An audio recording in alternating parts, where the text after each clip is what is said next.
ব্যতিক্রম আয়োজন বলতে এবার তো ছোটখাটো করেই সব মণ্ডপে দেখলাম যে তেমন বেশি আয়োজন করা হয়নি। সবার মধ্যে একটা ভয়ভীতি কাজ করছে, সিকিউরিটি নিয়ে কিছু ইস্যুর কথা ছিল, কিন্তু এখন মণ্ডপগুলোতে দেখছি না, ভালোই সিকিউরিটি আছে।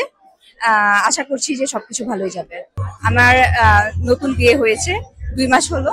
তো আমি চাইছিলাম যে সবাইকে যেন আমি হাসি খুশি রাখতে পারি, হ্যাপি রাখতে পারি, সবাইকে নিয়ে যেন খুশি থাকতে পারি। এই আমাদের বনানীতে তো নিরাপত্তা বেশি ভালো, গুলশান বনানী বোঝেন না, আর আমাদের এখানে কোনো নাই, নিরাপত্তা ভালো আছে। দেবীর কাছে কি প্রার্থনা করেছি সেটা আসলে তো সিক্রেট, তবে প্রার্থনা করি যে দেশের ভালো হোক, পরিবারের ভালো হোক, দেশের উন্নয়ন হোক, এন্ড সবাই সবার জীবন সুন্দরভাবে।